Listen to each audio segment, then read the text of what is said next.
सामीन अंबर आपकी होस्ट आपके पसंदीदा शो हेल्थ फॉर एवरीवन में ख़बरों के वक्फे के बाद दोबारा से शो को शुरू करते हैं। आज का हमारे शो का ये हिस्सा लियाकत नेशनल हॉस्पिटल की जानिब से पेश किया जा रहा है। और आप जानते हैं कि हम on and off Liaquat national Hospital के मुख्तलिफ डॉक्टर्स और डिफरेंट हेल्थ के डिपार्टमेंट्स के लोगों के साथ डिस्कशंस करते हैं और आप तक वो सारी मुफीद इंफॉर्मेशन पहुंचाते हैं जो जानना उस वक्त ज़रूरी होता है कि बहुत दफ़ा ऐसा होता है कि हम लाइफ में बहुत सारी चीज़ों से गुजर रहे होते हैं, लेकिन सम टाइम आपके पास गाइडेंस नहीं होती और आप समझ नहीं पाते कि इस मसले को कैसे अटेंड किया जाए। एक अगर मैं बात करूं कि बच्चों के ज़हनी, समाजी और जब हम तालीमी नशोनुमा की बात करते हैं तो हम इसमें देखते हैं कि ज़बान और तकरीर का किरदार जो है वो बहुत ही अहम है। हर बच्चा अपनी रफ्तार से सीखता है, बोलता भी अपनी रफ्तार से है, लेकिन बुनियादी जो संग मील है, जिसे मैं कहूँ कि जो डेवलपमेंटल माइलस्टोन्स हैं, उनको देखना बहुत ज़रूरी है। इब्तदाई उम्र में बोलने या समझने में ताख़ीर वालदैन के लिए यकीनन तशवीश का बायस बन जाती है। वक्त पे अगर इसको अटेंड कर लिया जाए तो कितना अहम होता है इसको। और जब डिले हो जाता है, तो मैंने शो से पहले एक मैं वीडियो बना रही थी, मैंने उसमें कहा कि जब बच्चे बड़े हो जाते हैं तो वो फिर एक डिफरेंट माहौल को जब देखते हैं और अपनी बात को कन्वे नहीं कर पाते, तो वो एक डिप्रेशन, एंजाइटी और मुख्तलिफ और बहुत सारे मसाइल में फंस जाते हैं। एक अहम टॉपिक पर बात करने के लिए हमारे साथ आज मिस निशात तस्नीम मौजूद हैं। She is a speech therapist from Liaquat national Hospital, हमारे साथ स्टूडियो में मौजूद हैं। अस्सलाम वालेकुम मिस निशात, कैसी हैं आप? वालेकुम अस्सलाम अनवर, मैं बिल्कुल ठीक हूँ and thank you so much thank for you coming. And thank you for having me. जी बिल्कुल। बहुत एक अहम टॉपिक है, ठीक है, और मैं समझती हूँ कि बोलना एक बड़ी अहम चीज़ है। क्या समझती हैं आप? जो लोग, अच्छा, बहुत सारे लोग, अभी हम उस टॉपिक पे आएंगे, मैं जेनरिक बात कर रही हूँ। ज़िंदगी में लोग बहुत सारे ऐसे लोग होते हैं जो बहुत बिल्कुल खामोश रहते हैं, कम बोलते हैं। तो और बहुत सारे ऐसे लोग होते हैं जैसे मुझ जैसे, जो सारा दिन बोलते रहते हैं। तो क्या फ़र्क होता है बहुत ज़्यादा जो बोलता है और बहुत कम जो बोलता है? अच्छा, यहाँ पर इंट्रोवर्ट और एक्सट्रोवर्ट की बात हाँ, होती है ना, हाँ। कि कम बोलने वाला और ज़्यादा बोलने वाला। लेकिन कम बोलने वाला, अच्छा, जब हम स्पीच एंड लैंग्वेज की भी बात कर रहे हैं यहाँ पे, कम बोलने वाला जो है ना, रिसेप्टिव लैंग्वेज उसकी बहुत अच्छी है।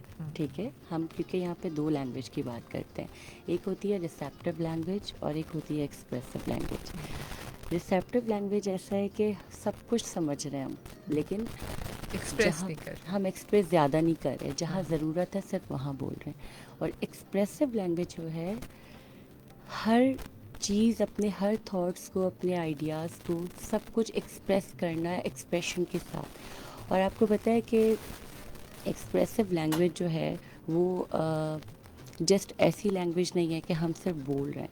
वो आपकी आइज़, आपकी बॉडी लैंग्वेज, आपका एक्सप्रेशन, आपकी स्माइलिंग, आपकी लफिंग, यानी कि तमाम एक्सप्रेशन उसमें इंक्लूड हो जाते हैं। That's called expressive language. और ऐसा लगता है कि अच्छा, यहाँ पर एक होती है वॉइस भी।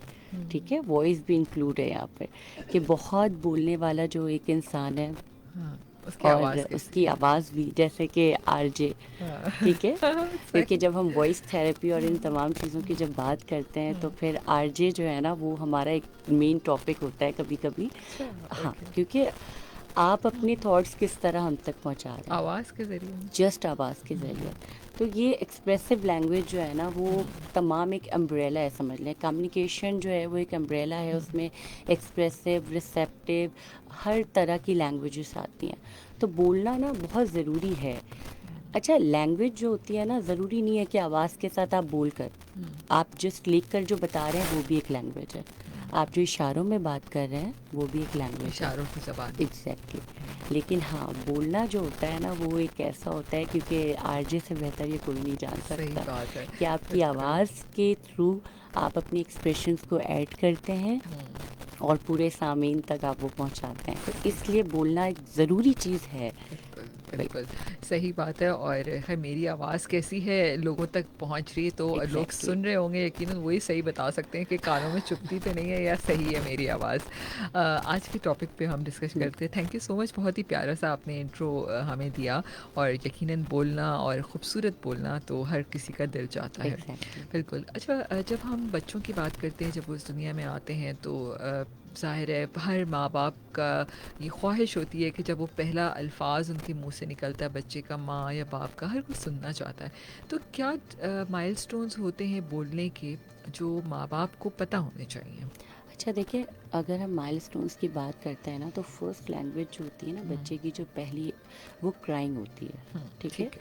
अच्छा, क्राइंग भी डिफरेंट किस्म की क्राइंग होती है कि बच्चे जब हंग्री होते हैं हुँ, उनकी क्राइंग बिल्कुल डिफरेंट है। राइट। अच्छा, उनको कोई पेन है, उनका क्राई बिल्कुल डिफरेंट है। हुँ, तो ये फर्स्ट लैंग्वेज यहाँ से स्टार्ट हो जाती है। हुँ, क्राइंग जो होता है वो एक फ़र्स्ट लैंग्वेज है, हमारा फर्स्ट माइलस्टोन हुँ, है। देन फिर हम आते हैं, उसके बाद एक स्टार्ट होता है जब 4 to 5 मंथ्स में बच्चा आता है, वो एक अजीब सी गार्गल टाइप एक आवाज़ हुँ, निकालता है, वो हुँ, भी एक लैंग्वेज के माइलस्टोन है। हुँ, ठीक है, जिसे हम जो स्पेसिफाई करते हैं ना, जब बच्चा वन वर्ड स्टार्ट कर देता है, बोलना स्टार्ट कर देता है, हम वहाँ से देखना शुरू करते हैं हुँ, कि बच्चा अब हमारा बोल रहा है या नहीं बोल रहा।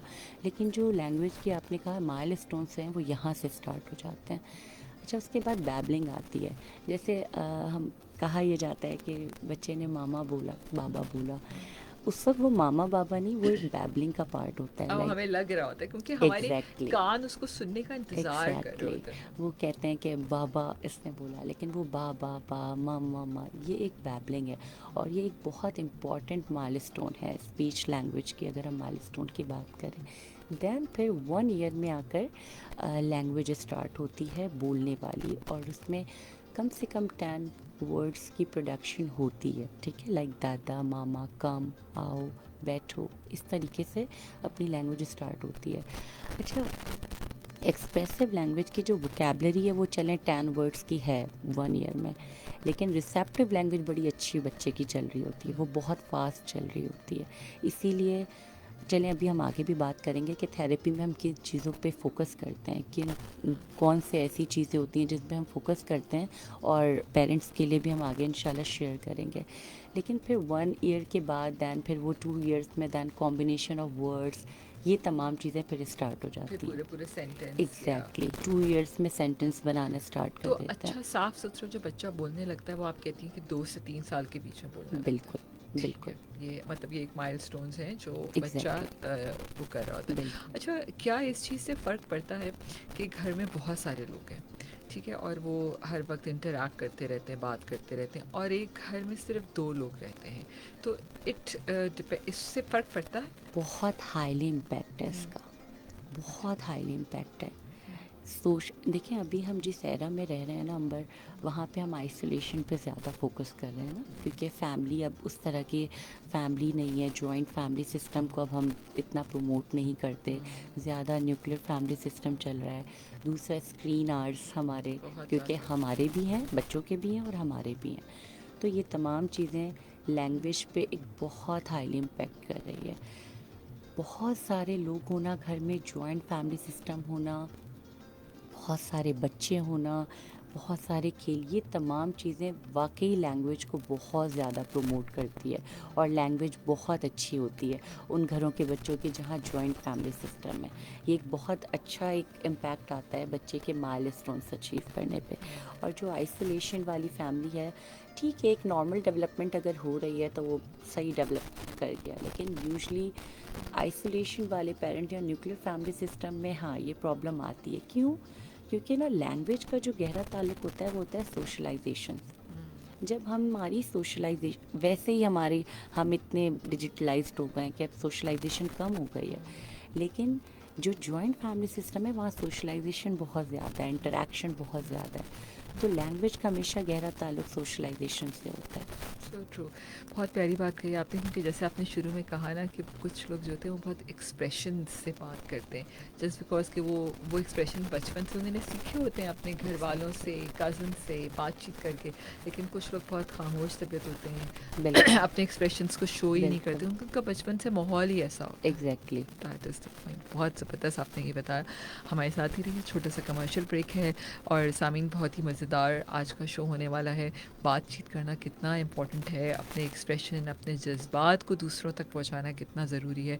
एक मासूम से बच्चे जो माँ बाप से कितने क्लोज़ होते हैं, सम टाइम कनेक्ट नहीं हो पाते, हम अपनी फीलिंग्स को अपने बच्चों से, या बच्चे अपनी फीलिंग्स हमसे नहीं शेयर कर पाते, बहुत सारी वजूहात होती हैं। और क्या रेड फ्लैग्स होते हैं कि बच्चे आपके बोल रहे हैं सही कि नहीं, इसके ऊपर ज़रूर बात करेंगे अभी। और कौन इनकी मदद कर सकता है, क्या इसको इग्नोर कर देना चाहिए? समटाइम आप सोचते हैं यार कोई बात नहीं। कभी आपने ये भी सुना होगा यार ये तो लड़का है, लड़का हमेशा देर से ही बोलता है, लड़कियां हमेशा जल्दी बोलती हैं। तो नहीं, इन बातों, ये सब मिथ्स हैं, इसके एग्जैक्टली। ऊपर हमने बिल्कुल इग्नोरेंस नहीं दिखानी है। हमारे साथ ही रही है मिस निशात तस्नीम, हमारे साथ मौजूद हैं, speech therapist from Liaquat national Hospital. Stay tuned.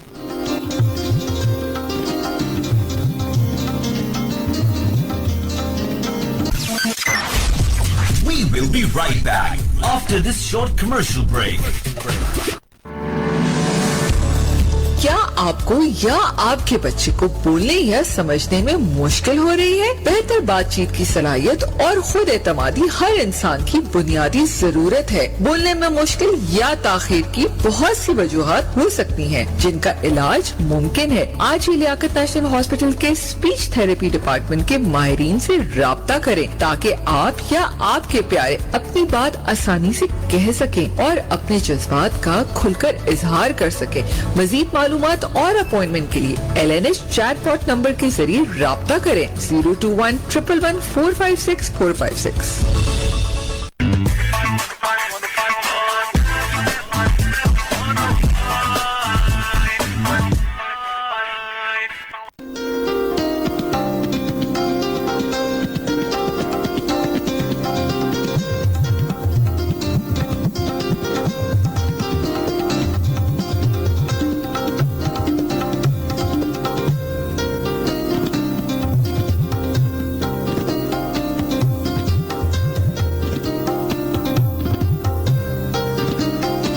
सामीन अंबर आपकी होस्ट, आपके पसंदीदा शो हेल्थ फॉर एवरीवन में इस वक्त आप सुन रहे हैं हॉट एफएम 105 के स्टूडियो से लाइव। मेरा और आपका साथ रहेगा 12 बजे तक। हमेशा की तरह शो में शामिल रह सकते हैं, कॉल कर सकते हैं 021-111-000-105 के ऊपर। फेसबुक पेज पे इस वक्त आप हमें लाइव देख रहे हैं www.fb.com/hotfm105। अंबर रज़ा के यूट्यूब चैनल को भी सब्सक्राइब कीजिए, यही शो आप वहाँ पर भी देख सकते हैं।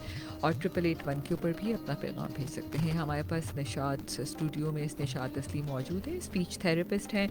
स्पीच थेरेपिस्ट कौन होता है ये भी हम इनसे पूछेंगे, क्यों ये शोबा वजूद में आया और लियाकत नेशनल में क्या क्या सर्विसेज हैं, इस पर भी बात करेंगे।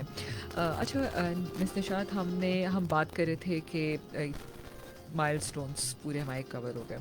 अच्छा, जैसे मैंने आपको कहा कि लोग मिथ्स पे बिलीव करते हैं, यार लड़का है थोड़ा देर से बोलेगा, ऐसे कभी सवाल आते हैं आपके पास, ऐसे लोग जो ऐसे बोलते हो? सबसे ज़्यादा जो आता है ना वो ये आता है कि पेरेंट्स में ना जो मदर होती हैं वो फिर भी कहीं ना कहीं उनको डाउट होना शुरू हो जाता है। लेकिन मदर के लिए सबसे ज़्यादा मुश्किल होता है फैमिली को ये बात बताना, जो कि मदर नहीं बता रही होती।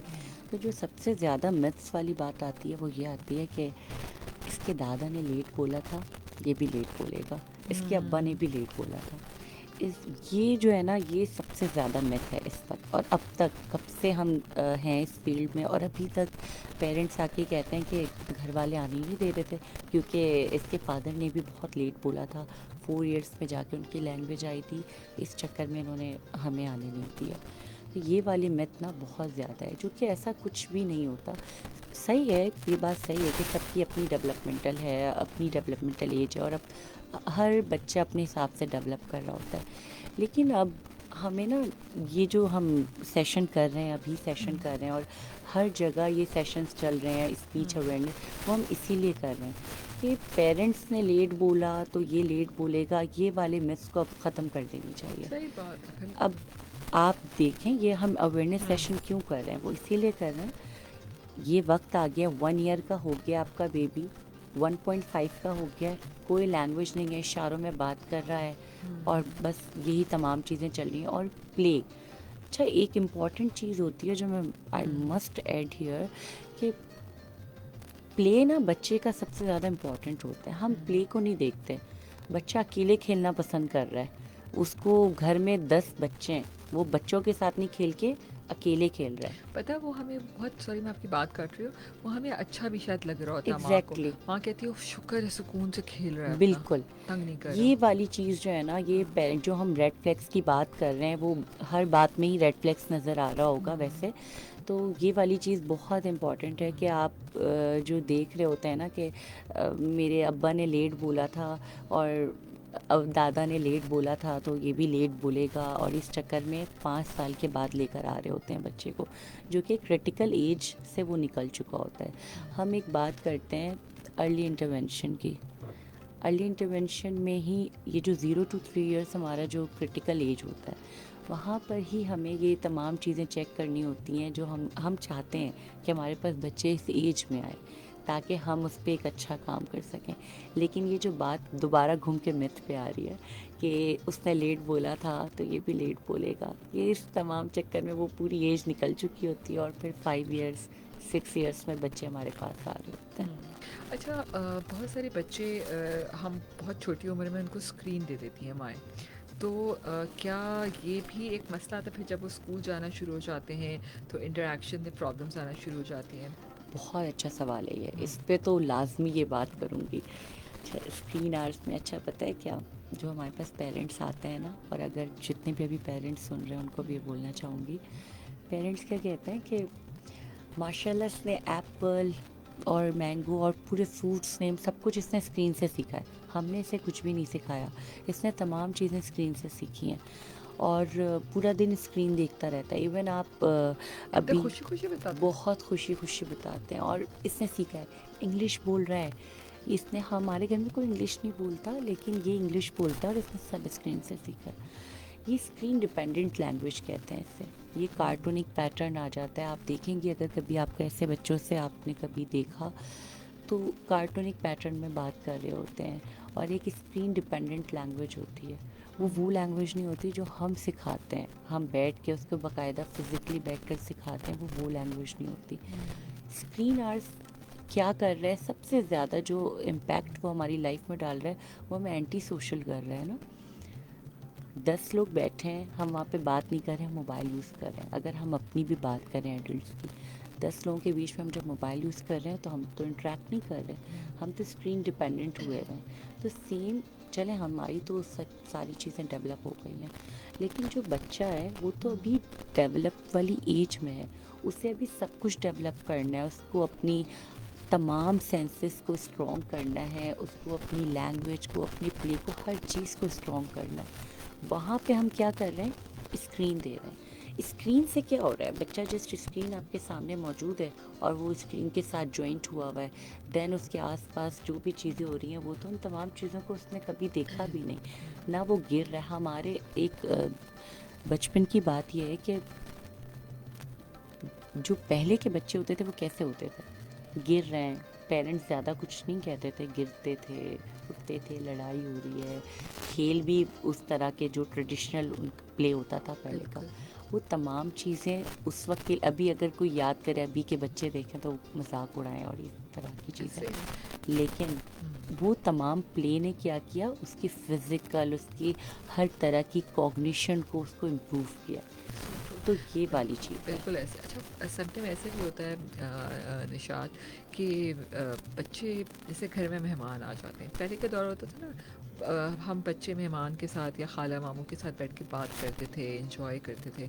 अभी कोई हमारे घर में कोई आ जाए ना, कभी मैं अपने बेटे को भी कह दूँ, खैर मैं बहुत कोशिश करती हूँ कि मैं उसके स्क्रीन का टाइम फिक्स करूँ, उस पर फड्डे भी बहुत होते हैं हमारे, ठीक है ना, लेकिन आजकल के बच्चों को इंटरेक्ट करना पसंद ही नहीं है। Exactly, they don't want to communicate. ये तमाम चीज़ें सोशलाइजेशन की है कि हम स्क्रीन से तो एंटी सोशल हो रहे हैं ना, हम सोशलाइज नहीं कर रहे हैं, हम फिज़िकली सोशलाइज नहीं कर रहे, हम लोगों के साथ इंटरेक्ट नहीं कर रहे। अच्छा, जो अभी हम जो पिछले में उस पे जाऊंगी, जो हमने माइलस्टोन्स की बात की थी ना, वो आई कांटेक्ट डेवलप करना, ये भी माइलस्टोन्स हैं, ये लैंग्वेज के माइलस्टोन्स हैं। आई कांटेक्ट मेंटेन करना, आवाज़ पे रिस्पॉन्स करना, कहाँ से 3 months का बेबी जहाँ से आवाज़ आती है वो टर्न होना शुरू हो जाता है, ये तमाम चीज़ें लैंग्वेज के माइलस्टोन्स हैं। ये चीज़ें ही जब मिस कर रहे हैं हम मोबाइल देकर, तो हम खुद से पता है अपने बच्चों के लिए एक हर्डल कर रहे हैं लैंग्वेज के बीच में। स्क्रीन तो नो स्क्रीन है, और अगर कोई बच्चा स्क्रीन देख भी रहा है, अगर 3 इयर्स है, 4 इयर्स का है, तो पेरेंट्स को चाहिए उसके साथ एंगेज हो रहें। उसको एक कोने में बिठाकर हम शादियों में जाते हैं, बच्चे बच्चे मोबाइल बैठे लेकर बैठे हैं। Very good. ये सोशलाइजेशन नहीं होगी, लैंग्वेज नहीं होगी। बिल्कुल, पहले के दौर होता था ना कि बच्चों को कहीं लेके जाओ तो वो आपस में खेलते थे और एक शोर हंगामा होता था। अब बच्चे कहते ये हैं भाई चीज़ें शोर मत मचाओ, बहुत ये तुम ज़रूरी यहीं पर ना मोबाइल लेके बैठ जाओ। ये चीज़ें बहुत ज़रूरी हैं, सोशलाइज़ करना। मोबाइल हटाएंगे तो वो सोशलाइज़ करेंगे, लोगों के साथ घुलना मिलना, ये चीज़ें बहुत ज़रूरी हैं। इससे लैंग्वेज इतनी इम्प्रूव होती है। हम अपनी थेरेपी में सबसे पहले स्क्रीन बंद करवाते हैं कि आप सबसे पहले स्क्रीन बंद करें, क्योंकि क्या फ़ायदा, आप यहाँ से थेरेपी हाफ आवर की लेकर जा घर रहे हैं जाके आप और घर जाके पूरा दिन बच्चा स्क्रीन। अच्छा, विड्रॉल्स माएँ होते होंगे बच्चों को तो। माएँ ये कहती हैं कि हमें घर का काम करना होता है, तो क्या करें, बच्चा बहुत तंग करता है, हम मोबाइल देकर बिठा देते हैं। बजाय इसके उसको एक टाइम लिमिट्स बनाएं या उसको इंगेज करें अपने साथ, फिज़िकल एक्टिविटीज़ करवाएं। इतनी एक्टिविटीज़ हैं, सही बात है। उसमें इंगेज करें। बोलने से ज़्यादा बोलना तो आएगा ही, साथ में उसकी कॉग्निशन इम्प्रूव होगी। सही तो ये चीज़ें बहुत ज़रूरी हैं। So true. मैं तो कभी मेरा बेटे से मेरी लड़ाई हो जाए ना, मैं उसको कहती हूँ बस बहुत हो गया स्क्रीन, चलो तुम मेरे साथ किचन में चलो बिल्कुल एंड हेल्प। बिल्कुल ठीक है ना, बिल्कुल मैंने कहा मैं सारा दिन काम कर रही हूँ and you just watching this, just close this. Exactly तुम ये चलो मेरे चीज़ है, साथ ये काम करो। पेरेंट्स को चाहिए अपने साथ इंगेज करें। So true. एक कॉल लेते हैं जी। अस्सलाम वालेकुम। अस्सलाम वालेकुम। जी, कौन बात कर रहे हैं? फरमान बात कर रहा हूँ कराची से। जी आपकी जिंदगी की सलाम वालेकुम। वालेकुम जी, फरमान क्या सवाल करेंगे? आप टॉपिक कौन सी किस हवाले से बात करनी थोड़ा बता दीजिए। Speech therapy. आप सुन रहे थे हमारा शो? जी सुन लेता हूँ। सुन रहे थे? कट गई कॉल। अच्छा, बिल्कुल आपने ये सही कहा कि हमें स्क्रीन टाइम जो है बहुत इस वक्त कम करने की, हमें ख़ुद को भी कम करने की ज़रूरत है। ठीक है, और सम टाइम ऐसा होता है कि शायद मैं वर्किंग माँ बाप की बात करूँ, मैं ख़ुद भी हूँ और मैं बहुत कोशिश करती हूँ कि आप जैसे एक्सपीरियंस लोग सब यहाँ आते हैं, मैं उनसे सीखती भी हूँ कि हम सारा दिन शायद थक के घर जाते हैं, हम कहते हैं कि शायद ये मोबाइल पे देखकर हम अपने आप को रिलैक्स करेंगे। आई थिंक साथ में बैठे हुए बच्चे की बात सुनने के लिए हमारे पास टाइम बिल्कुल नहीं है। और पता है उसकी जो बच्चा जब रात में आपसे माँ बाप बात करते हैं ना, उसकी मोहब्बत, उसकी वो सब अटैचमेंट इज सो ब्यूटीफुल, अलग होती है वो। बिल्कुल, लेकिन हम वो नहीं कर रहे होते। बच्चे के साथ साथ पेरेंट्स को भी हम ये गाइड करते हैं कि आप भी अपना मोबाइल जो है ना वो यूज़ जो है वो कम करें। क्योंकि देखें, अगर चले न्यूक्लियर फैमिली सिस्टम है, इट्स ओके, तो पेरेंट्स तो है ना, पेरेंट्स जितना ज़्यादा इंगेज कर सकते हैं अपने बच्चे के साथ वो इंगेज करें। बिल्कुल। अच्छा, एक और सवाल कि अगर मैं रेड फ्लैग्स की हम बात करें कि अगर एक ऐसा बच्चा जो normally he is okay in all the areas, ठीक है, तो क्या उसके पास भी डेवलपमेंटल स्पीच डिले आ सकता है? स्पीच बिल्कुल आ सकता है। आते हैं कैसे? एग्जैक्टली, जो स्पेसिफिक लैंग्वेज डिले है ना, वो बच्चे तो बिल्कुल नॉर्मल ही होते हैं। ऐसा नहीं है कि उनके साथ कोई फिज़िकल डिसेबिलिटीज़ या कुछ होगी, वो बिल्कुल नॉर्मल डेवलपमेंट, फिज़िकल डेवलपमेंट उनकी नॉर्मल हो रही होती है, जो ग्रॉस डेवलपमेंट जिसे हम कहते हैं, सब कुछ नॉर्मल होती है। तभी तो यही तो चीज़ें हैं कि सारी चीज़ें बिल्कुल नॉर्मल चल रही हैं, जिसकी वजह से पेरेंट्स लेकर नहीं आते कि हमारा बच्चा बिल्कुल ठीक है। सारी चीज़ें नॉर्मल चल रही हैं, सारे काम नॉर्मल कर रहा है वो। पेरेंट्स कहते हैं कि भाई वो तो 2 स्टेप 3 स्टेप कमांड्स फॉलो कर लेता है, ये लेकर आओ, डोर क्लोज करो, सारी चीज़ें, लेकिन बोल नहीं रहा है।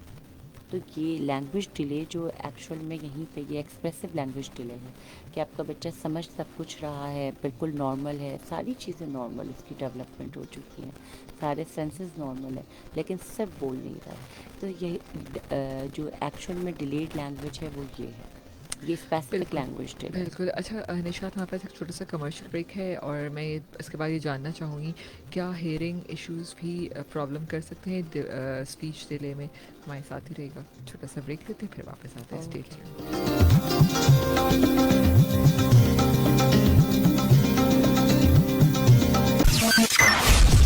We will be right back after this short commercial break. HBL मना रहा है HBL PSL के 10 साल का जश्न, क्योंकि ये सिर्फ खेल नहीं, ये है जबरदस्त खेल। जहां PSL वहां HBL।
सामीन अंबर आपकी होस्ट, आपके पसंदीदा शो हेल्थ फॉर एवरीवन में इस वक्त निशात तस्लीम हमारे साथ मौजूद हैं, स्पीच थेरेपिस्ट। और मैं आई मस्ट से दैट कि तस्लीम, निशात आपकी एक तो बोलने का बहुत अंदाज़ बहुत खूबसूरत है, और मैं कहती हूँ कि स्पीच थेरेपिस्ट अगर इतना खूबसूरत बोलता हो ना, तो मैं कहूँगी कि जो सामने वाला नहीं भी बोलता होगा ना, तो वो बोलना शुरू कर देगा। ऐसे ही होता होगा वैसे निशात, थैंक यू। है ना? ऐसा होता होगा ना, अब पेशेंट आता होगा और एक हफ्ते बाद ठीक। अच्छा, ये वैसे वाकई में स्पीच थेरेपिस्ट की वॉइस का एक बहुत इम्पैक्ट होता है जब आप बच्चे की थेरेपी कर रहे हैं हाँ। और जब आप बड़े की थेरेपी कर रहे हैं। इन दोनों में आपको अपने वॉइस में आपको इतना फ्लेक्सिबल रखना होता है अपने टोन्स वॉइस को। कितनी इम्पोर्टेंट होती है ना। एग्जैक्टली। बच्चों के साथ आपको बिल्कुल एक अलग टोन यूज़ करना होता है, दैन फिर एक जो सेंसिबल बच्चा होता है उसके साथ आप एक अलग टोन यूज़ करते हैं, जो एडल्ट होते हैं उनके साथ बिल्कुल, और फिर जो थोड़े से ओल्ड एज होते हैं उनके साथ आप बिल्कुल एक अलग टोन में बात कर रहे होते हैं। अच्छा, मेरा ब्रेक से पहले सवाल था कि हेयरिंग की वजह से भी बोलने में मसाइल आ सकते हैं। बहुत ज़्यादा। अच्छा देखें, हेयरिंग का ना, हेयरिंग जो है हमारी ड्यूरिंग प्रेगनेंसी ही जब 18 वीक्स या 18 टू 20 वीक्स होता है वहाँ पे डेवलप हो जाती है। तो जब बच्चा पैदा होके दुनिया में जब आता है ना, तो हेयरिंग तो उसकी होती है। अच्छा, जब 3 मंथ्स जैसे ही गुजरते हैं और बच्चा जब तेज़ आवाज़ पर रिस्पॉन्स नहीं कर रहा है, चौंक नहीं रहा है, या आवाज़ पे वो टर्न नहीं हो रहा है, यहीं से आपका रेड फ्लैग्स है कि क्योंकि लैंग्वेज में तो ठीक है, फिर भी 1 ईयर 1.5 तक हम थोड़ा सा वेट करते हैं, ठीक है, लेकिन हेयरिंग का हमें पहले ही उसके रेड फ्लैग्स नज़र आ जाते हैं कि हेयरिंग नहीं है। अच्छा, लेकिन बहुत सारे पेरेंट्स इसको भी थोड़ा सा इग्नोर कर देते हैं, ठीक है वो हो जाता है कि 5-6 मंथ्स तक नहीं समझ में आ रहा। लेकिन अगर हेयरिंग नहीं है तो बच्चा कोई भी आवाज़, कोई भी साउंड, कुछ भी वो प्रोड्यूस नहीं कर रहा होता। और सबसे ज़्यादा रेड फ्लैग्स यहाँ पे हेयरिंग का ये है, और जो भी पेरेंट्स अभी सुन रहे हैं, जब 2 to 3 मंथ्स में वो तेज़ आवाज़ पे चौंक नहीं रहा है, एक रिफ्लेक्स उसका नहीं आ रहा है कि आपने तेज़ से दरवाज़ा बंद कर दिया, बाहर पटाखे फट रहे हैं और वो रिस्पॉन्स आपको नहीं दे रहा है, तो यहीं से आपका रेड फ्लैग्स है। And you should go for doctor checkup के लिए आप जाएं वहाँ पे और फिर चेक करें। बाहर मुल्कों में तो जिस वक्त बच्चे पैदा होते हैं उसी वक्त चेक हो जाती है हेयरिंग, लेकिन यहाँ पे भी 3 to 4 मंथ्स में आपको हेयरिंग का पता चल जाता है। और फिर डिफरेंट टेस्ट हैं जो कि टेस्ट होते हैं और फ़ौरन पता चल जाता है। एक कॉल लेते जी। अस्सलाम वालेकुम। अस्सलाम वालेकुम। जी वालेकुम, कौन बात कर रहे हैं? बहुत बहुत शुक्रिया अंबर बाजी और शाह साहब, जो आप बहुत अच्छे मालूमात देते हैं हम लोग को। बहुत सर, मेरा एक सवाल है कि पहले बच्चे ज्यादा होते थे तो रिश्ते बहुत होते थे, खाला, मामू, चाचा, समझे, ताया। अब रिश्ते कम हो गए। समझे, अब एक बच्चा होता है या 2 बच्चे होते हैं तो रिश्ते कम हो गए, तो वो जो बोलने की सलाहियत है शायद वो भी कम हो गई ना, रिश्ते कम हो गए। और मेरे साथ एक ये मसला है कि मेरी 61 साल उम्र है, मैं, मेरी बीवी, मेरा बेटा, एक बेटी की शादी हो गई अभी।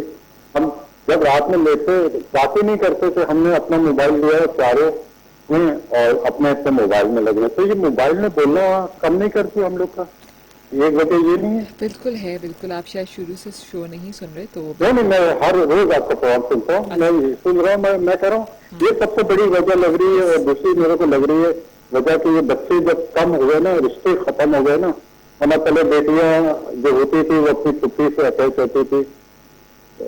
तो आप मेरे को ये बताएं कि सबसे बड़ी वजह क्या हो सकती है इसकी? ठीक है जी, बहुत शुक्रिया आपकी कॉल करने का। हमने ये वाली बात अभी डिस्कस की थी कि मोबाइल स्क्रीन डिपेंडेंट जो हम हो गए, और जो दूसरी बात, दोनों बात एक ही है कि सोशलाइजेशन जितनी कम हुई है तो लैंग्वेज का एक्सपोजर उतना कम हो गया। तो सोशलाइजेशन नहीं है तो लैंग्वेज का एक्सपोजर ही नहीं है, तो जो भी न्यू बॉर्न है जब उसको एक्सपोजर नहीं मिल रहा है तो फिर बिल्कुल। अच्छा, मैं ये चाहूँगी निशात कि जब हम बात करते हैं ऑटिस्टिक बच्चों की, ऑटिज़म की, तो क्या ये भी वन ऑफ द कॉज हो सकता है? बिल्कुल। अच्छा, क्योंकि लैंग्वेज जो है ना, डिलेड लैंग्वेज, वो हर किसी के कोई भी डायग्नोसिस आप बोल दें उसमें बच्चा नहीं बोल रहा, वो डिलेड लैंग्वेज का पार्ट है। ठीक है। लेकिन ऑटिज़म जो है वो एक कम्युनिकेशन डिसऑर्डर है कि यहाँ पे बच्चा कम्युनिकेट नहीं कर सकता, अपनी फीलिंग्स को, अपने आइडियाज़ को, अपने थॉट्स को कम्युनिकेट नहीं करता, और सोशलाइजेशन बिल्कुल नहीं होती है यहाँ पे। ऑटिज़म में सोशलाइजेशन नहीं होती, वो ज़्यादा एक अलोन प्ले उसको ज़्यादा प्रेफर करता है, आइसोलेशन को प्रेफर करता है, ना कि वो गैदरिंग में या अपने पेयर एज ग्रुप के साथ वो प्ले करे। ये तमाम चीज़ें ऑटिज़म में नहीं होती हैं। तो ऑब्वियसली बात है, यहाँ पे लैंग्वेज जो है ना रिसेप्टिव लैंग्वेज है ना एक्सप्रेसिव लैंग्वेज है, वो जस्ट जेस्टर के थ्रू कम्युनिकेट करता है। लाइक मदर का हाथ लेके चले गए, कोई चीज़ चाहिए, मदर का हाथ पकड़ा और वहाँ तक लेकर चले गए, या बस क्राइंग की, या कोई चीज़ जो डिज़ायरेबल ऑब्जेक्ट है वो उसे चाहिए, वो उसके पास जाके रोना शुरू कर देता है, तो पेरेंट्स समझ जाते हैं इसको ये चीज़ें चाहिए। तो एक्चुअल में यहाँ पे पूरी एक कम्युनिकेशन जो है ना वो लैक होती है, कम्युनिकेशन ही नहीं है।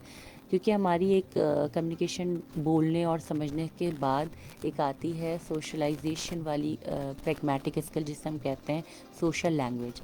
लाइक सोशल लैंग्वेज क्या होती है कि मुझे सब पता है मुझे आपके साथ किस टोन में और किस तरह बात करनी है, और आपकी जगह अगर कोई मेरी मदर या मेरे फादर बैठे होंगे, मुझे पता है उनके साथ किस तरह बात करनी है।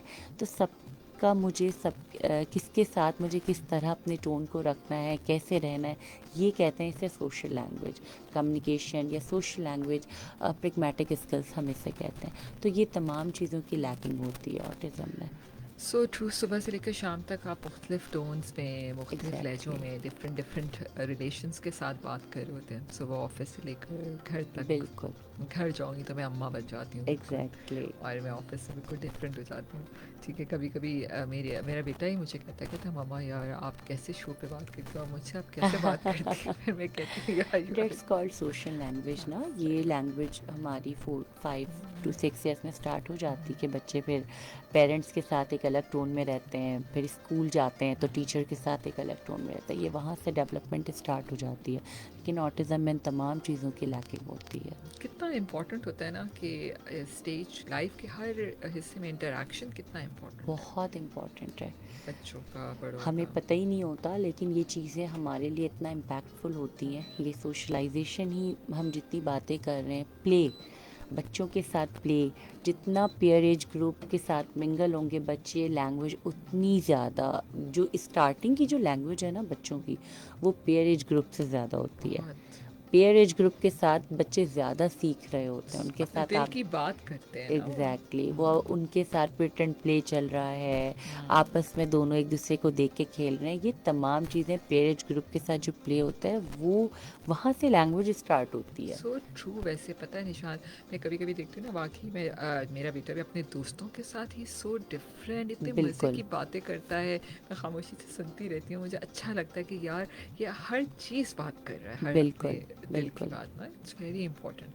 अच्छा, जब हम स्पीच थेरेपिस्ट की बात करते हैं, हम स्पीच थेरेपी की बात करते हैं, तो अभी ज़ाहिर है जो आपने रेड फ्लैग्स बताए, यहाँ आपका क्या रोल है? How speech therapy help parents? तो कब ये रेड फ्लैग्स तो आपने बताए, पॉइंट पे हमें आ जाना चाहिए। एक पॉइंट यहाँ, एक सवाल है जिस मेरे ज़हन में आया, तोतलापन भी एक क्या इस बिल्कुल। दायरे में आएगा? बिल्कुल आएगा। हाँ। यूजली ये हकलाना। स्पीच साउंड्स कहते हैं इसे हाँ। ना, हम आर्टिकुलेशन एरर्स कहते हैं या स्पीच साउंड एरर्स कहते हैं। तुतलाना सम टाइम जेनेटिक भी होता है, हाँ। ठीक है। अच्छा, सम टाइम ऐसा होता है कि 4 to 5 इयर्स तक बच्चे तुतला रहे होते हैं, लेकिन उसके बाद फिर उनके अल्फाज जो हैं वो सारी चीज़ें साफ़ हो जाती हैं। अच्छा, एक चीज़ जो मैं लाजमी यहाँ पे मेंशन करूँगी, अगर पेरेंट्स सुन रहे हैं तो वो क्या करते हैं, जब आते हैं हमारे पास कंप्लेन लेकर, तो उनका जो कंप्लेन होता है ना वो ये होता है कि बोलता नहीं है या तुतला कर बोलता है, ठीक है। जब हम उनकी हिस्ट्री या असेसमेंट करते हैं तो पता चलता है लैंग्वेज डिले भी है, लैंग्वेज भी नहीं है इसके बाद। फिर जब हम लैंग्वेज पे काम करना स्टार्ट करते हैं, बच्चा स्टार्ट कर रहा है बोलना, पेरेंट्स की जो एक फर्स्ट जो कहते हैं ना, उनकी जो अव्वलीन तरजीह होती है वो ये ना इसके अल्फाज साफ़ करवाते हैं। अच्छा, अल्फाज जो साफ़ करवाने हैं ना, वो तोतलापन हम आगे जाके ठीक कर सकते हैं, लेकिन लैंग्वेज की एज निकल जाएगी ना, हम उसको नहीं आगे पहले कवर बोलना कर तो सिखा दें। पाएंगे। एग्जैक्टली। पेरेंट्स की कंप्लेन ये होती है कि तोतलापन जो है ना वो पहले ख़त्म कर दें, लेकिन वो बाद में भी ख़त्म हो जाएगा। वो 7 साल की उम्र में भी हम ठीक कर देंगे, 8 साल की उम्र में भी ठीक कर पहले देंगे। बोल तो ले। पहले बोलना, क्योंकि बोलने की उम्र होती है, वो निकल गई अगर, तो फिर तो 8-9 साल में क्या है, जस्ट हम आ रहे होंगे और जा रहे होंगे, बस यही करेंगे। So very true. हम बाकी अल्फाज नहीं, मैंने देखे हैं ऐसे बच्चे, और पढ़ने में भी अच्छे हैं, सब कुछ अच्छे हैं, लेकिन बस बोलते ही नहीं हैं। बिल्कुल मैं बिल्कुल। मैं हैरान होती, मेरे स्कूल, मेरे तब मेरे बेटे के स्कूल में कुछ 1-2 लड़की बच्चियां हैं, मतलब मेरे साथ आती जाती हैं सुबह, मतलब मैं देखती हूँ मेरा बेटा बोलता रहता है, मैं उसको चुप कराती हूँ, वो खामोश में कितनी है, कैसे बच्चे खामोश कैसे रहते हैं, बिल्कुल ठीक है। तो ये बाकी एक प्रॉब्लम होता होगा, वैसे हर चीज़ में ओवरऑल इंटेलिजेंट होते हैं लेकिन बोलते ही नहीं हैं। सो टिपिकल, सही बात है, बचपन में नहीं देखा होता है ना। ये चीज़ हमने नहीं देखी थी। तोतलापन ठीक है, वो ठीक हो जाता है, ये साउंड एरर्स होते हैं। सम टाइम होता ही है कि हम बहुत पैम्परिंग जब रखते हैं ना कुछ बच्चों को, वो भी तोतलापन जो है वो आगे, वो जिस सर्टेन एज में ख़त्म होनी होती है वो और आगे बढ़ जाती है। सही बात है। और फिर पता है एक और भी होता होगा निशात, कि जो माँ जो होती है ना, बेसिकली वो उस तोतलेपन को समझ लेती है फौरन, समझ लेती ठीक है और उसको कभी और कहती नहीं सही तरह बोलो फौरन। सम टाइम हाँ। हम कम्युनिकेट उनकी लैंग्वेज में शुरू हो हाँ, जाते हैं करने। आपको बिल्कुल। ये वो जो लैंग्वेज बना के रखते हैं ना तोतली वाली, हाँ। हम उसके साथ ही कम्युनिकेट करना शुरू कर देते हैं, जो कि ये चीज़ फिर क्या करती है, जो एक एज में ख़त्म होनी है वो और आगे बढ़ जाती है। लेकिन ये फिर एक प्रॉब्लम भी है जिसे हम आर्टिकुलेशन एरर्स कहते हैं। फिर हम इसकी पूरी थेरेपी करते हैं, पूरे साउंड की प्लेसमेंट सिखाते हैं, और अगर एक्सरसाइजेज वगैरह की नीड हो तो फिर इसमें हम वो भी ऐड करते हैं। बिल्कुल। अच्छा, अभी एक छोटा सा ब्रेक है, मैं चाहूँगी आखिरी 15 मिनट में आप हमें ये बताइएगा कि इस वक्त मेडिकल साइंस ने कितनी तरक्की की है। आप एज ए स्पीच थेरेपिस्ट, जो स्पीच डिले के पेशेंट्स हैं, बच्चे आपके पास आते हैं, जो एज ग्रुप है वो क्या क्या है, और क्या क्या टेक्निक्स आप अप्लाई करते हैं, कितना बिल्कुल। टाइम पीरियड लगता है बच्चे को वापस अपनी रूटीन में आने को, तो इस पे डिस्कशन बिल्कुल, करेंगे। स्टे ट्यून्ड बिल्कुल। With us.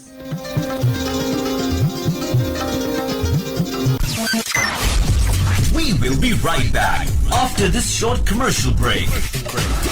HBL मना रहा है HBL PSL के 10 साल का जश्न, क्योंकि ये सिर्फ खेल नहीं, ये है जबरदस्त खेल। जहां PSL वहां HBL।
सामीन अंबर आपकी होस्ट, आपकी पसंदीदा शो हेल्थ फॉर एवरीवन में इस वक्त आप हमें सुन रहे हैं हॉट एफएम 105 के स्टूडियो से लाइव। मेरा और आपका साथ अगले 15 मिनट तक है। आप कोई भी सवाल कॉल करके कर सकते हैं 02111000105। हमारे साथ निशात तस्लीम मौजूद हैं, speech therapist from Liaquat national hospital. जी निशात, मेरा सवाल था कि स्पीच थेरेपिस्ट का क्या रोल है, आप लोग क्या टेक्निक्स लेटेस्ट चीज़ें क्या लियाकत नेशनल में इस वक्त हो रहा है, और कितना टाइम पीरियड दरकार होता है एक बच्चे को ठीक होने में, तो क्या क्या होता है वहाँ पर, मुझे ये बताइए। ये स्पीच थेरेपिस्ट का पहला काम तो है सही असेस करना। ठीक है, सबसे पहले असेसमेंट होती है, और जितना अच्छा हम असेस करेंगे बच्चे को, जितनी जो भी चीज़ उसकी लैकिंग है उसको हम असेस कर लेंगे तो हमारे लिए काम आसान हो जाएगा। अच्छा, तरीक़ेकार ये है कि हमारे लियाकत नेशनल हॉस्पिटल में हम सबसे पहले कोई भी पहली बात ये कि हम सबको वेलकम करते हैं।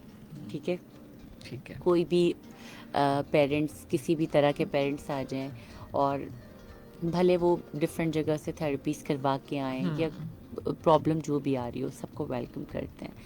सेकेंडली ये कि जब भी कोई बच्चा हमारे पास आता है तो सबसे पहले हम हिस्ट्री और ये तमाम चीज़ें करके उसके हम पहले असेसमेंट करते हैं। असेसमेंट में फिर चेक करते हैं कि बच्चे के साथ प्रॉब्लम क्या है, कौन से एरिया में लैकिंग हो रही है, और कोई डायग्नोसिस क्या बन रहा है उसका।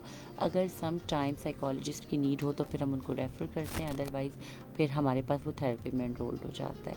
अच्छा, टाइम टेकिंग कैसा है, हम जो यूजली पेरेंट्स को, जब हमारे पर लैंग्वेज डिले के बच्चे आते हैं तो हम जो टाइम लेते हैं वो स्टार्टिंग के जो 3 मंथ्स होता है ना थेरेपी के बाद का, वो बहुत क्रूशियल होता है। उसमें अगर पेरेंट्स भी बहुत अच्छा काम कर रहे हैं और थेरेपिस्ट भी बहुत अच्छा काम कर रहे हैं, दोनों की कोलैबोरेशन दोनों की कोलैबोरेशन की ज़रूरत होती है। इसके बगैर तो थेरेपी नामुमकिन है कि आप यहाँ पे हाफ आवर की थेरेपी लेके जा रहे हैं और फिर घर पे आपने कोई काम नहीं किया। हम रेगुलर बेसिस पे हम अपने Liaquat national Hospital speech therapy department में हम रेगुलर बेसिस पे या वीकली या फिर मंथली हम पेरेंट्स के साथ डिस्कशन करते हैं, पेरेंट्स को सेशन दिखाते हैं कि हम इस तरह से सेशन ले रहे हैं। और एक जो ख़ास बात है हमारे हॉस्पिटल की, हमारे डिपार्टमेंट की, वो ये कि यूजुअली आप जो दूसरे सेंटर्स वगैरह में जाते हैं वहाँ पे आप एक अपॉइंटमेंट बेस्ड होता है, दूसरा once in a week, twice in a week, और इंडिविजुअल है, twice in a week session आपको मिल रहे हैं। लेकिन हम यहाँ पर अगर, क्योंकि डिलेड लैंग्वेज के बच्चों को आपको रेगुलर बेसिस पे थेरेपीज़ की नीड होती है ना, उनको जितने ज़्यादा थेरेपीज़ मिलेगी, जितना लैंग्वेज का एक्सपोजर मिलेगा, उतनी ज़्यादा लैंग्वेज उनकी जल्दी ठीक होगी। तो हम यहाँ पे रेगुलर बेसिस पे जिनको 5 डेज़ की रिक्वायरमेंट है, हम उनको 5 डेज़ की थेरेपीज़ उनको प्रोवाइड करते हैं। दैन फिर हम यहाँ पे एक ग्रुप थेरेपी भी कंडक्ट करते हैं, जो कि स्पीच थेरेपिस्ट अपने अंडर में वो ग्रुप थेरेपी को कंडक्ट करता है। उसमें जो हमारे जितने भी लैंग्वेज के बच्चे होते हैं उन सबको हम आपस में बिठा कर, और जो कम बोलने वाले बच्चे हैं उनका मतलब एक ग्रुप हम अपना खुद से एक क्रिएट करते हैं, और फिर उन सबको आपस में मिंगल करवाते हैं। और फिर ये तमाम चीज़ें स्पीच थेरेपिस्ट बैठ के ख़ुद अपनी सुपरविजन में हम ये वाले सेशन जो है वो कंडक्ट कर रहे होते हैं, क्योंकि ग्रुप थेरेपी बहुत इम्पॉर्टेंट है ना। हम जो बात कर रहे हैं कि हमने एक सेशन लिया, उसका हमने 5 डेज़ अ वीक सेशन लिया, हमें पता है उसकी ये वाली लैंग्वेज डेवलप हो गई है, या उसके आई कांटेक्ट मेंटेन करना शुरू कर दिया उसने, या उसने स्माइल पास करना शुरू कर दिया, उसने शेयरिंग स्टार्ट कर दिया। तो उन चीज़ों को फिर हम ग्रुप थेरेपी में टैकल कर रहे होते हैं, और उसको तमाम चीज़ों को फिर कवर कर रहे होते हैं दूसरे पेयर एज ग्रुप के साथ। और हमारी ख़ास बात यह कि यहाँ पे एक एक्सपीरियंस्ड स्पीच थेरेपिस्ट मौजूद है, हमारे स्टूडियो में भी मौजूद है। जी अस्सलाम वालेकुम। वालेकुम अस्सलाम। जी कौन बात करिए? Ma'am, did I call FM program? जी 105 पे आपने कॉल किया। अच्छा जी मैम, मैं हना बात कर रही हूँ from Islamabad. Can you connect me to the operator? नहीं जी, आपने शायद रॉन्ग मिला दिया आपने कुछ। बिल्कुल। अच्छा, ये मुझे बताइए कि कितना टाइम पीरियड, वैसे आपने वो तो बता दिया, लेकिन 1 साल के अंदर अंदर बच्चे इस चीज़ को कवर कर लेते हैं? बिल्कुल कर लेते हैं। हमारा शुरू का जो 3 मंथ्स का टारगेट होता है वो, अच्छा एक्चुअली हम गोल्स छोटे छोटे बनाते हैं ना, और वो 3 मंथ्स का टारगेट हमारा अचीव होता है, दैन फिर हम उसको प्रोग्रेस करते हैं 6 मंथ तक, और फिर 1 ईयर हमारे पास मैक्स होता है जिसमें हम लैंग्वेज पे बहुत हद तक हम काम कर चुके होते हैं। दैन फिर हम, क्योंकि ग्रुप थेरेपी भी हम कंडक्ट कर रहे होते हैं, ग्रुप थेरेपी थेरेपी से फ़ायदा ये होता है कि बच्चा स्कूल के लिए प्रिपेयर हो रहा होता है, क्योंकि आगे देन हमें स्कूल के लिए उसको भेजना होता है, तो हम उसको प्रिपेयर कर रहे होते हैं ग्रुप थेरेपी के थ्रू, और फिर उसको हम आगे स्कूल में रेफ़र करते हैं। और जो एक हमारी जो एक चल रही है थेरेपीज़ का सिलसिला, वो ये है कि जो लैंग्वेज डिलेड के जो बच्चे होते हैं ना, उनको बहुत ज़्यादा सेशंस की रिक्वायरमेंट होती है। वंस इन अ वीक से उनकी लैंग्वेज पे इतना ज़्यादा असर नहीं हो सकता। उनको कम से कम 4 days a week, 5 days a week, जो कि बाहर के सेंटर्स में ये वाली चीज़ की प्रॉब्लम आ ऑटिज्म रही के होती बच्चों है। को बिल्कुल, ऑटिज़म के बच्चे हों या लैंग्वेज का कोई भी बच्चा हो, तो उनको जो है 5 to 6 डेज़ अ वीक की रिक्वायरमेंट होती है। 5 to 6 days a week। बिल्कुल होती है। अच्छा, यहाँ पर ज़ाहिर है माँ जो होती है ना, वो ज़ाहिर है इमोशनली बच्चे से ज़्यादा थोड़ी अटैच होती है, और फैमिली सपोर्ट कितनी ज़रूरी होती है, क्योंकि हर दिन बच्चों को लेके आना, फिर एज अ होमवर्क भी घर पे सब कुछ करना। तो आप क्या समझती हैं कि यहाँ पर आपका डिपार्टमेंट एज पेरेंट को या माँ को कैसी सपोर्ट देता है? हम पेरेंट्स को सपोर्ट इस तरह करते हैं कि पेरेंट्स को एक तो सेशन सिखाते हैं, ठीक है, पूरी एक एक्चुअल में ना पेरेंट्स ही स्पीच थेरेपिस्ट हैं, ठीक है। हम तो जस्ट एक ट्रेनर होते हैं उस वक्त जब पेरेंट्स और हम बैठे होते हैं ना, तो हम उस वक्त एक ट्रेनर होते हैं। एक्चुअल में थेरेपिस्ट जो होती है वो माँ होती है, या अगर फादर सेशन देख रहे हैं या वो होते हैं। पेरेंट्स को सपोर्ट इस तरह करती है, पेरेंट्स को बैठ के तमाम सेशन को ऑब्जर्व करवा के उनको पूरा काम सिखाया जाता है। वो सिखाने से काम क्या होता है, जो 2 साल में प्रोग्रेस आनी है ना, वो पेरेंट्स को सिखाने से, क्योंकि मदर को बैठ के एक तो मदर की फीलिंग्स को सुनना भी बहुत ज़रूरी होता है, क्योंकि ऑब्वियस सी बात है, आपने जो बात की कि वो कितने प्रोसेस से चलकर फिर वो हमारे डिपार्टमेंट तक पहुंचती है। अच्छा, और एक चीज़ ये होती है कि थेरेपिस्ट अगर प्यार से बात कर लेता है ना पेरेंट्स से, माँओं के आधे मसले वहीं सॉल्व हो जाते हैं। और ख़ास बात यही है कि हमारे यहाँ हर पेरेंट से बात की जाती है, भले उसके बच्चे में इम्प्रूवमेंट अभी नहीं आई है, लेकिन वो जस्ट मोटिवेट ये तो कहती करना हैं कि है ना हमारी माँ को। बात सुन लें, तो जस्ट आप उनकी बात भी सुन लेते हैं, आधी प्रॉब्लम उनकी वहीं ख़त्म हो जाती है कि थेरेपिस्ट ने मेरी बात सुनी। सेकंड, माँ को सिखाना बहुत ज़रूरी और उसको होता है। पॉजिटिव रखना कितना ज़रूरी बिल्कुल, होता है। बहुत ज़रूरी होता है। जब हम पेरेंट्स को सिखाते हैं ना, तो जो प्रोग्रेस 2 साल में या 1 साल में आने वाली होती है, वो 6 मंथ में आ जाती है। तो यहाँ पे हम पेरेंट्स को सपोर्ट करते हैं इस तरह। So true. बिल्कुल, आप ये बात बिल्कुल सही कह रही हैं। आई थिंक पेरेंट सपोर्ट तो बहुत बड़ी ज़रूरी इम्पॉर्टेंट है। है, क्योंकि सम टाइम इतना कुछ करने के बावजूद जब बच्चा नहीं इम्प्रूवमेंट दिखा रहा होता है, माँ बेचारी बड़ी बिल्कुल। डिसअपॉइंट हो अच्छा, जाती है। और लियाकत नेशनल हॉस्पिटल के जो हमारे डिपार्टमेंट के जो चार्जेस और ये तमाम जो वो सारे इकनॉमिकल हैं। जो बाहर के सेंटर्स में जो बहुत सारे पेरेंट्स ऐसे हैं जो अफोर्ड नहीं कर सकते, क्योंकि वो पर सेशन इतने ज़्यादा उनके चार्जेस होते हैं। एक कॉल लेती जी, अस्सलाम वालेकुम। वालेकुम। जी वालेकुम अस्सलाम। फरमान हाजिर है, रोशनी शेयर कराची से। जी फरमान, क्या सवाल करेंगे?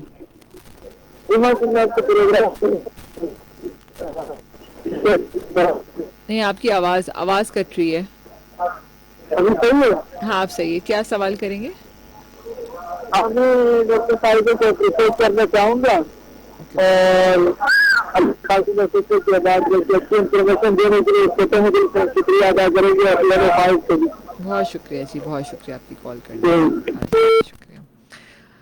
बहुत शुक्रिया आपकी कॉल करने का, शो सुनने का, और मैं उम्मीद करती हूँ कि हमारे प्लेटफॉर्म से लोगों को काफ़ी हेल्प आउट हो जाता है, क्योंकि वाकई में बहुत दफ़ा हम घर पे बैठे ये तमाम कॉजेज़ और सिम्टम्स देख रहे होते हैं, लेकिन शायद सोच आपकी वहाँ तक नहीं जाती है कि भाई हमें किसको दिखाना चाहिए, या आपके इर्द गिर्द ऐसे लोग नहीं होते हैं जो आपको ये मशवरा दे सकें कि आप स्पीच थेरेपिस्ट के पास जाएं।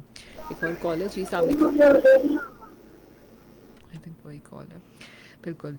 अच्छा, जब हम लाइफ में मुख्तलिफ लोगों को भी देखते हैं कि एक ऐसे लोग आते हैं आपके पास कि लाइफ के किसी हिस्से में उनको डिप्रेशन, एंजाइटी, और या वो कुछ किसी ऐसे शौक से गुजरे हों और वो चुप हो गए हों, बोलना कम कर दें, क्या वो भी स्पीच थेरेपिस्ट उनको हेल्प आउट कर सकते हैं, या हाँ, साइकेट्रिस्ट या सेक्शन के ये पास? पहले अगर ये डायरेक्ट हमारे पास आ जाएं तो ये पहले हम साइकेट्रिस्ट के पास ही भेजते हैं कि एक्चुअल में हमें पता चले कि प्रॉब्लम क्या है और क्या हुआ है, क्योंकि यहाँ पे ज़्यादा रोल उनका आता है ना, साइकोलॉजिस्ट और साइकेट्रिस्ट। साइकोलॉजिस्ट का ज़्यादा रोल आता है क्योंकि वो फिर काउंसलिंग की नीड ज़्यादा होती है यहाँ पे।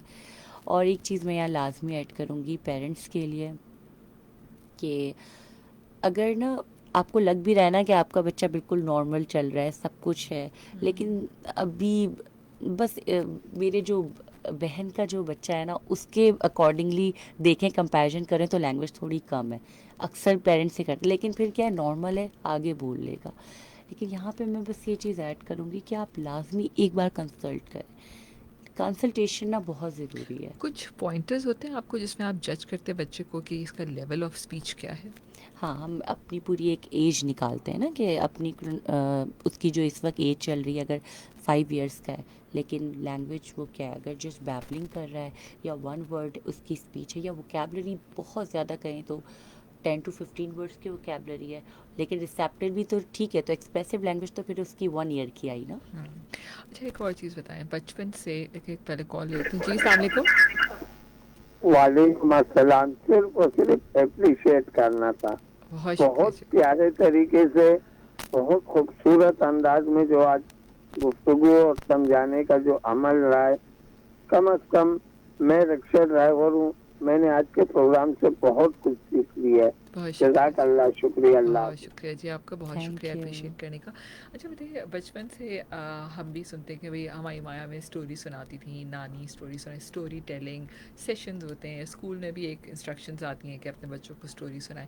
क्या ये आपको स्पीच वक्त पे बोलने पे हेल्प आउट करता है? बहुत हेल्प आउट करता है स्टोरी टेलिंग जो है ना। अगर बच्चे की वोकेबलरी डेवलप स्टार्ट हो गई है और वो थोड़ा सा अपने वोकैब्स को कंबाइन करना स्टार्ट कर दिया, तो वहाँ पे स्टोरी टेलिंग बहुत ज़्यादा ज़रूरी है। वो सोशल स्टोरीज़ हो या कोई भी स्टोरीज़ हो, वो इसलिए कि वो कनेक्शन, वो सेंटेंस की कनेक्शन और फिर WH क्वेश्चन, ये तमाम चीज़ें उसमें ऐड हो जाती हैं। तो ये स्टोरी टेलिंग टाइम तो होना चाहिए, हर बच्चे का होना चाहिए। सही बात, बिल्कुल सही बात है। Thank you so much Thank you. Nishat, इतना मुझे अच्छा लगा आज आपसे बात करके। माशाल्लाह से यू स्पोक सो वेल, आपने इतने प्यारे तरीके से समझाया। तो चलिए एक आखिरी कॉल फिर ले ही लेते हैं। जी अस्सलाम वालेकुम। जी वालेकुम अस्सलाम, अली हसन बात कर रहा हूँ। जी अली। अच्छा जी, मैं ये कह रहा था कि कोई व्हाट्सएप नंबर कोई ऐसा दे कि, क्योंकि मेरे दोस्त के बच्चे के साथ थोड़ी सी प्रॉब्लम है, तो उसने व्हाट्सएप नंबर पे वीडियो बना के जैसे कुछ भेज सकें डॉक्टर को और कुछ एडवाइस दें, उसके बाद हम लाकर नेशनल हॉस्पिटल का विजिट कर सकें। अच्छा, अच्छा, दूसरी बात ये है अच्छा इसमें, अली, मैं हाँ। इसका जवाब अभी दे दूँ। ये मैं व्हाट्सएप नंबर नहीं ऐसा कोई दे सकूँगी इस वक्त। तो कोई मतलब अगर आप कॉन्टैक्ट नंबर अगर देते हैं डिपार्टमेंट, आप अपना कांटेक्ट दे दें, हमारा डिपार्टमेंट आपको कांटेक्ट कर लेगा अगर देना चाहते हैं तो। अच्छा जी, यही नंबर है कॉन्टेक्ट नंबर। मैं बताइए। अपना कांटेक्ट, हम डिपार्टमेंट का कांटेक्ट नंबर शेयर कर दें। हाँ कर दीजिए। मैं 105 के पेज पे दे दूंगा जी। अच्छा ठीक है? चलें, ठीक है ठीक है। आपने अच्छा, और दूसरा दूसरा चीज़ है, आपने अपनी आवाज़ की बात की थी, माशाल्लाह आप तो हमारी बेहतरीन आरजी हैं, और आपके प्रोग्राम हम बहुत शौक से टाइम निकाल के स्पेशली सुनते हैं, और आपका जो चैनल है अम्बर आज़ाद का, वो भी फॉलो करते रहते हैं माशाल्लाह से, बहुत ज़बरदस्त। Thank you thank you so much. बहुत शुक्रिया आपका। Thank you so much, thank you so much. Miss शायद आखिर में Thank कुछ you. हमारे लिसनर्स को कहना चाहेंगे, कैसा लगा शो पे आके, कुछ कहेंगे? बहुत अच्छा लगा, और सबसे अच्छी बात ये कि रेडियो में बैठ के आप अवेयरनेस शो कर रही हैं, और ये तो मतलब थैंक यू सो मच कि आप हमें नहीं बुलवाती हैं। बिल्कुल। कोई मैसेज देना चाहेंगे लिसनर्स को? हाँ बिल्कुल, कि स्पीच थेरेपी का फील्ड जो है ना, वो अब हर जगह स्पीच थेरेपिस्ट बैठे हैं, लेकिन आप जो हैं वो सही स्पीच थेरेपिस्ट को और एक सही इंस्टीट्यूट को आप चूज़ करें, और फिर अपने बच्चे की थेरेपी करवाएं, और लियाकत नेशनल हॉस्पिटल आएँ आप। यहाँ पे आपको तमाम एक्सपीरियंस स्पीच थेरेपिस्ट मिलेंगे। हमारा डिपार्टमेंट, एक तो इकोनॉमिकल चार्जेस हैं यहाँ पे, दूसरा ये कि पेरेंट्स और थेरेपिस्ट की जो कोऑर्डिनेशन है वो बहुत अच्छी है, और यहाँ पे थेरेपीज़ आप आएँ, देखें, कंसल्ट करें। मैं ये कहती हूँ कि आप एक बार एटलीस्ट आके कंसल्टेशन करें। अगर आपको